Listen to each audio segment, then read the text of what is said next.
दोस्तों आज हम देखने वाले हैं अभी हाल ही में रिलीज हुई मूवी इंस्पेक्टर जिंडे। ये फिल्म रियल इंसिडेंट पर आधारित है जिसमें इंस्पेक्टर जिंडे और एक खूंखार कातिल की कहानी है जिसने लगभग 30 से ज्यादा लड़कियों का मर्डर किया था। तो दोस्तों इस मूवी की शुरुआत होती है मुंबई से, जहां हम इंस्पेक्टर जिंडे को देखते हैं जो कि सुबह सुबह दूध लेने गया हुआ था। तभी वो रेडियो पर सुनता है कि एक बहुत बड़ा क्रिमिनल काल जेल से भाग गया है और ये सुनते ही वो तुरंत पुलिस स्टेशन जाने के लिए निकल जाता है। यहाँ पर हमें पता चलता है कि काल दिल्ली के तिहाड़ जेल में था और वहां पर उसने अपना बर्थडे सेलिब्रेट के नाम पर सबको खीर खिलाई थी और उसमें उसने बेहोशी की दवा मिला दी थी, जिसकी वजह से सभी कैदी और पुलिस वाले बेहोश हो गए थे। और तभी वो फायदा उठाकर अपने खास 4 आदमियों के साथ जेल से भाग गया और पुलिस को शक था कि काल अभी मुंबई में है। अब जिंदे को कमिश्नर का फोन आता है और वो उसे ऑफिस में बुलाते हैं, जिसके बाद जिंदे जब उनसे मिलने जाता है तो कमिश्नर उससे पूछते हैं कि उसने पहले काल को कैसे पकड़ा था। यहाँ पर हमें पता चलता है कि 15 साल पहले जब काल एक छोटा मोटा क्रिमिनल था तब जिंदे ने ही उसे पकड़ा था, लेकिन बाद में वो जेल से भाग गया था। और अब इंस्पेक्टर जिंदे कमिश्नर को बताते हैं कि काल एक बहुत ही इंटेलिजेंट आदमी है, मतलब कि वो काफी शातिर था और दिखने में काफी हैंडसम भी था, जिसकी वजह से लड़कियां उसकी बातों में आसानी से आ जाती थी। तब काल एक छोटा मोटा चोर था और अब तक उसने 30 से ज्यादा लड़कियों को मार चुका है, जिनमें से ज्यादातर मर्डर उसने खूबसूरत और अमीर लड़कियों के किए थे। वो अमीर लड़कियों को फंसाता और उनके साथ रोमांस करता और उनके बाद उन्हें मारकर उनकी सारी प्रॉपर्टी हड़प लेता था और वो लड़कियों को एक खास स्विमिंग सूट पहनाकर मारता था, जिसकी वजह से उसे स्विमिंग सूट किलर भी कहा जाता है। अब तक काल ने ऐसी बहुत सारी लड़कियों को मार दिया था, जिसके बाद उनके पैसे और उनकी ज्वेलरी भी ले लेता था। यहाँ तक कि वो हमेशा अपना नाम भी बदलता रहता है, जिसकी वजह से पुलिस को उसे पकड़ने में काफी दिक्कत हो रही थी। साथ ही काल एक हाई फाई लाइफ जीना चाहता है और इसके लिए वो किसी भी हद तक जा सकता है। वो हमेशा 5 स्टार होटल में ही रुकता था और ये सब सुनने के बाद कमिश्नर समझ जाते हैं कि जेंडे के बारे में काल को काफी अच्छे से पता है और इसीलिए वो उससे कहते हैं कि तुम्हें फिर से काल को पकड़ना होगा। अब जेंडे भी यही चाहता था और वो काल के पीछे पड़ जाता है। अब जेंडे की फैमिली की बात करें तो उसकी फैमिली में उसकी माँ, उसकी वाइफ और उसके 2 बच्चे होते हैं। जेंडे की वाइफ और जेंडे के बीच काफी ज्यादा प्यार होता है। यहाँ पर हमें पता चलता है कि जेंडे के पास काल को पकड़ने के लिए कोई खास क्लू नहीं है, बस वो 15 साल पुरानी एक काल की फोटो लेकर उसे पकड़ने निकल पड़ता है। उसे पता था कि काल केवल 5 स्टार होटल में ही रुकना पसंद करता है, इसीलिए वो सबसे पहले 5 स्टार होटलों में जाकर सबसे पूछताछ करना शुरू करता है। अब एक दिन जेंडे को पता चलता है कि काल पास के ही एक होटल में रुका है और इसीलिए वो लोग गेटअप चेंज करके उसे पकड़ने के लिए जाते हैं। और वहां पर जेंडे ने काल को देख लिया, लेकिन उसके टीम मेंबर ने काल को कभी नहीं देखा था, जिसकी वजह से वो लोग उसे पकड़ने में नाकामयाब हो जाते हैं और वहां पर काफी शोर होने लगता है। और इसी चक्कर में उसके टीममेट एक गलत आदमी को पकड़ लेते हैं। जेंडे जब उसे देखता है तो वो पहचान जाता है कि ये काल नहीं है, लेकिन अब तक काल ने ये सब कुछ देख लिया था क्योंकि वो बगल वाले रूम में ही था। जिसके बाद जेंडे को थोड़ा सा डाउट होता है और जब वो पास वाले रूम में जा रहा था तभी अचानक से बहुत ज्यादा शोर होने लगता है और उस वजह से जेंडे भी डिस्ट्रैक्ट हो जाता है और उस रूम में नहीं जा पाता। अब ये सब देखकर काल भी समझ गया था कि जेंडे उसके पीछे पड़ा है और इसीलिए वो भी वहां से निकलने का प्लान बनाता है। वहीं जेंडे ने हर तरफ काल के पोस्टर लगा दिए थे, यहाँ तक कि एयरपोर्ट के बाहर भी काल की फोटो लगी हुई थी। जब काल ये देखता है तो वो एक दिन चुपके से अपनी फोटो के ऊपर साइन करके चला जाता है और ये जब जेंडे देखता है तो वो समझ जाता है कि काल अभी मुंबई में ही है और वो उसे चैलेंज कर रहा है। जिसके बाद वो फिर से पूछताछ करने लगता है और काफी मशक्कत करने के बाद उनके हाथ एक आदमी लगता है जो काल के साथ जेल से भागा था। अब जेंडे उसे अपने तरीके से ताबड़तोड़ पूछताछ शुरू कर करता है, जिस पर उसे पता चलता है कि काल अभी गोवा में है और अब काल को पकड़ने के लिए उन्हें भी गोवा जाना पड़ेगा। अब जब कमिश्नर को ये बात पता चलती है तो वो कहता है कि वो लोग गोवा जा सकते हैं, लेकिन ये मिशन काफी सीक्रेट होना चाहिए और इसके बारे में किसी को पता नहीं चलना चाहिए, क्योंकि वो इसमें गोवा पुलिस की मदद नहीं लेना चाहते। दरअसल पहले इन्होंने मदद के लिए इन्फॉर्म किया था, लेकिन गोवा पुलिस से कोई रिस्पॉन्स नहीं आया। इसीलिए मुंबई पुलिस चाहती है कि वो खुद ही काल को पकड़े। अब ये सभी लोग इसके लिए मान जाते हैं, जिसके बाद जिंडे अपनी टीम को लेकर गोवा पहुंच जाता है। यहाँ सभी लोग पहली बार प्लेन से गोवा आते हैं और यहाँ पर अपनी पहचान छिपा कर रहने लगते हैं, जिसके बाद ये लोग गोवा का हर गली हर चप्पा ढूंढना शुरू करते हैं, लेकिन फिर भी इन्हें काल का कोई पता नहीं चलता।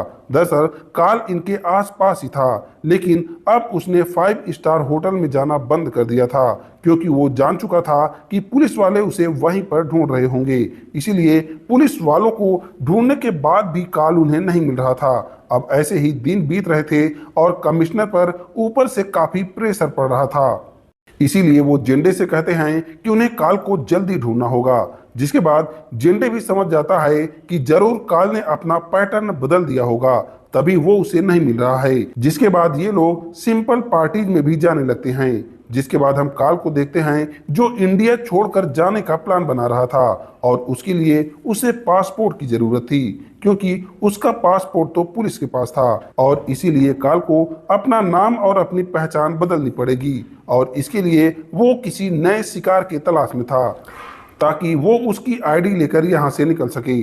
और इसीलिए वो एक पार्टी में जाता है जहाँ पर एक फॉरेनर के साथ बातचीत शुरू करता है और उनसे कहता है कि वो उनके लिए ड्रिंक्स देगा। जिसके बाद काल जब उनके लिए ड्रिंक बना रहा था तो उसमें कुछ मिला देता है और उसे उस कपल को दे देता है, लेकिन जब वो कपल पीने ही वाला था तभी वहां पर एक आदमी काफी हंगामा करने लगता है, जिसके पास गन होती है और वो जब गन को लहराने लगता है तो इंस्पेक्टर जेंडे उसे रोकने की कोशिश करता है, लेकिन वो आदमी नहीं सुन रहा था। तब जेंडे बताता है कि मैं पुलिस डिपार्टमेंट से हूं और ये सुनकर काल अलर्ट हो जाता है और समझ जाता है कि पुलिस उसे ढूंढते हुए यहाँ तक आ चुकी है। और यहाँ हमें पता चलता है कि जेंडे और उसकी टीम अपना वेश बदल कर यहाँ भी आ चुके थे और इसीलिए तुरंत काल वहां से निकल लेता है। तो वहीं पर गोवा पुलिस जेंडे को पकड़ लेती है और उससे पूछताछ करने लगती है, जहां पर गोवा का इंस्पेक्टर जेंडे से पूछता है कि तुम लोग यहाँ पर क्या कर रहे हो, जिस पर जेंडे उससे झूठ बोलता है कि वो अपनी वाइफ से डिवोर्स लेना चाहता है और उसकी वाइफ उसके ऊपर हर वक्त नजर रखती है और इसीलिए वो अपनी पहचान छिपाकर यहाँ पर गोवा में घूमने आया है। लेकिन पुलिस वाला उसकी कोई भी बात नहीं सुन रहा था। अब काफी मशक्कत करने के बाद जेंडे उसे किसी तरह समझाता है और आखिर में गोवा पुलिस उसे जाने देती है। अब जेंडे और उसकी टीम डिसाइड करते हैं कि वो लोग अलग अलग लोकेशन पर जाएंगे, लेकिन वो लोग ये सोच रहे थे कि आखिर काल कहाँ पर होगा। अब जेंडे अपनी टीम से कहता है कि उसे पूरा शक है कि काल अमेरिका जाने का प्लान बना रहा होगा, क्योंकि काल की एक वाइफ है जो कि अमेरिका में रहती है और काल का सारा पैसा उसी के पास है। इसीलिए काल वहां पर जाने की प्लानिंग जरूर कर रहा होगा और इसीलिए ये लोग डिसाइड करते हैं कि वो लोग अलग अलग लोकेशन पर उसे सर्च करेंगे। जिसके बाद वो लोग पर्ची निकालते हैं और जिसको जो लोकेशन मिलती है वो लोग उस लोकेशन पर जाकर उसे ढूंढना शुरू कर देते हैं। लेकिन ऐसा करने पर भी उन लोगों के हाथ काल नहीं लगता, लेकिन एक कांस्टेबल को इसी बीच काल दिखाई देता है और उसे देखते ही वो कांस्टेबल इतना डर जाता है कि वो काल के पास भी नहीं जा पाता, क्योंकि उसे याद आ गया था कि काल ने 32 मर्डर किए हैं और इसीलिए वो उसे पकड़ने की हिम्मत नहीं कर पाता। दूसरी तरफ इंस्पेक्टर जेंडे को पता चलता है कि काल ने फिर से एक फॉरेनर को मार दिया है और उस फॉरेनर के पास उसका कोई पासपोर्ट या फिर डॉक्यूमेंट्स मौजूद नहीं थे और उसे इस तरीके से जलाया गया था जैसे काल किया करता था। अब ये देखकर वो समझ जाता है कि काल अभी गोवा में ही है और उसने अपना नया शिकार भी कर लिया है। अब जेंडे को काफी कंफ्यूजन हो रहा था कि आखिर काल आगे कहाँ जाएगा और तभी उसे कांस्टेबल बताता है कि उसने काल को आइलैंड पर देखा था, लेकिन वो उसे पकड़ नहीं पाया क्योंकि उसे देखकर वो काफी ज्यादा डर गया था। अब ये सुनने के बाद इंस्पेक्टर जिंडे उस कांस्टेबल पर काफी गुस्सा होता है और उससे कहता है कि आज के बाद तुम मेरी टीम में ज्वाइन मत करना। जिसके बाद जिंडे और उसकी टीम फिर से काल को ढूंढने लगती है और इसी बीच जिंडे को याद आता है कि अगर काल को अपने वाइफ से बात करनी होगी तो वो नॉर्मल मोबाइल से तो बात कर नहीं सकता क्योंकि ये सब कुछ 1986 की कहानी है। अब काल को अगर अपनी वाइफ से बात करनी होगी तो उसे गवर्नमेंट ऑफिस जाना होगा, वहीं से वो अमेरिका कॉल कर सकता है। इस पर जिंडे अपनी टीममेट्स को कहता है कि वो वहां जाकर सारी इंफॉर्मेशन निकाले। जिसके बाद वहां पहुंचने पर वो लोग एक ऑफिसर से बात करते हैं और उससे इंफॉर्मेशन निकालने लगते हैं, जिस पर वो ऑफिसर बताता है कि यहाँ पर ज़्यादातर लोग कॉल करने के लिए नहीं आते क्योंकि यहाँ पर कॉल करने से पहले उन्हें सारी डिटेल देनी पड़ती है, लेकिन यहाँ से आगे एक बार है और वहाँ से इलीगली वो लोग कॉल कर सकते हैं। इसीलिए अगर वो किसी को ढूंढ रहे हैं तो उन्हें एक बार उस बार में जाना चाहिए।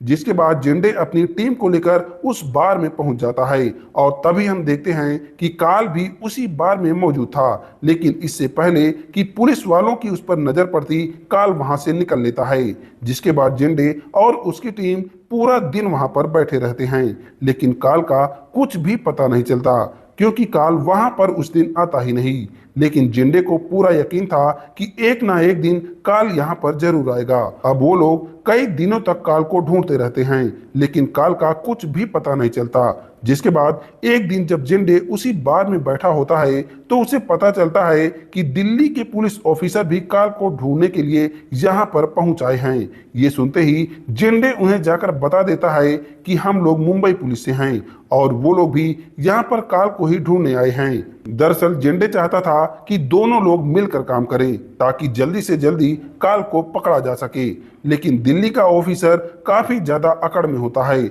और वो जिंडो को काफी बातें सुनाता है। वो कहता है कि तुम लोग काल को नहीं पकड़ पाओगे और ये सुनने के बाद जिंडे भी काफी गुस्सा हो जाता है और वो कहता है कि काल तो दिल्ली की जेल से ही फरार हुआ था। उसने उस दिन अपना बर्थडे सेलिब्रेट करने की परमिशन मांगी थी जिस दिन उसका बर्थडे भी नहीं था। काल का असली बर्थडे 2 दिन बाद आने वाला है, इसीलिए दिल्ली पुलिस को भी अपना काम ठीक से करना चाहिए। और ये सुनने के बाद वो ऑफिसर काफी गुस्से में यहाँ से चला जाता है। जिसके बाद जिंडे को पता चलता है कि एक शिप गोवा से न्यूयॉर्क जाने वाला है और ये जानने के बाद जिंडे समझ जाता है कि काल जरूर उस शिप से न्यूयॉर्क के लिए जाने की कोशिश करेगा, लेकिन उससे पहले वो एक बार उस बार में जरूर आएगा ताकि वो अपनी वाइफ को फोन कर सके। इसीलिए फिर से वो लोग उस बार में जाते हैं और अपनी टीम के साथ वहीं पर बैठकर इंतजार करने लगते हैं। लेकिन उस दिन वहां पर काफी ज्यादा भीड़ होने लगती है क्योंकि उस बार में एक कपल का रिसेप्शन होने वाला था, जिसकी वजह से काफी सारे गेस्ट आए हुए थे। लेकिन इसके बावजूद भी जिंडे और उसकी टीम काल को लगातार ढूंढ रहे थे। कुछ टाइम तक वेट करने के बाद उन्हें वहां पर काल दिखाई देता है, जिसके बाद ये लोग काल के पीछे पड़ जाते हैं, लेकिन काल भी उनके साथ फाइट करने लगता है। तो वहीं काल का एक साथी भी वहां से भाग रहा था, लेकिन इस बार वो कांस्टेबल हिम्मत दिखाता है और उसके साथी को पकड़ लेता है। दूसरी तरफ जिंडे और काल के बीच फाइट हो रही थी और आखिरकार जिंडे काल को पकड़ ही लेता है, लेकिन पकड़ने के बाद अब उसे मुंबई लेकर जाना था। लेकिन जिंडे और उसकी टीम के पास इतने पैसे ही नहीं बचे थे कि वो लोग उसे मुंबई ले जा सके। तभी वो कपल जिसका रिसेप्शन था वो कहते हैं कि उन्होंने काल को उनकी पार्टी में पकड़ा था, इसीलिए वो उनके साथ फोटो क्लिक करना चाहते हैं। जिस पर जिंडे कहता है कि वो फोटो तो क्लिक करा लेंगे, लेकिन इसके बाद उन्हें अपनी कार देनी पड़ेगी ताकि वो यहाँ से मुंबई जा सके और इसके लिए वो कपल भी मान जाता है। जिसके बाद जिंडे अपनी टीम के साथ काल को उसी कार में डालकर मुंबई के लिए निकल पड़ता है। लेकिन अब तक गोवा पुलिस को भी पता चल चुका था कि काल गोवा में ही है और मुंबई पुलिस उसे पकड़ चुकी है। अब वो लोग चाहते थे कि मुंबई पुलिस काल को गोवा पुलिस के हवाले कर दे, लेकिन जिंडे इसके लिए तैयार नहीं था, इसीलिए वो तुरंत वहां से निकलने लगता है। लेकिन गोवा पुलिस उनका पीछा करने लगती है, जिस पर जिंडे का ड्राइवर गाड़ी को बहुत तेज भगाने लगता है और वो काफी तेजी से यहाँ से भागने लगते हैं। लेकिन तभी काल कहता है कि उसे वॉशरूम जाना है और अगर उसे नहीं जाने दिया तो वहीं पर वॉशरूम कर देगा। और ये सुनने के बाद जिंडे उसे कार से उतारता है, लेकिन अचानक से काल वहां से भागने की कोशिश करने लगता है, जिसके लिए जिंडे पहले से ही तैयार था, क्योंकि उसे पता था कि काल जरूर ऐसा कुछ करने वाला है। अब इसके बाद ये लोग आगे बढ़ने लगते हैं, लेकिन गोवा पुलिस अभी भी इनका पीछा कर रही थी और रास्ते में कई बार इन्हें रोकने की भी कोशिश करती है, लेकिन वो लोग इन्हें रोक नहीं पाते और आखिरकार ये लोग महाराष्ट्र के बॉर्डर में पहुंच जाते हैं, जहां पर कमिश्नर पहले से ही वेट कर रहे थे। और ये देखकर गोवा पुलिस चुपचाप वापस आ जाती है, जिसके बाद इंस्पेक्टर जिंडे काल को कमिश्नर को सौंप देता है और ये देखकर कमिश्नर काफी खुश होते हैं, क्योंकि उन्हें पूरा यकीन था कि जिंडे एक ना एक दिन काल को जरूर पकड़ लेगा। जिसके बाद काल जिंडे से कहता है कि वो उसे कभी भी नहीं भूलेगा और कभी वो अगर फिर से जेल से भागा तो तुमसे मिलने जरूर आऊंगा। जिस पर जिंडे उसे कहता है कि मैं भी तुम्हारा इंतजार करूंगा।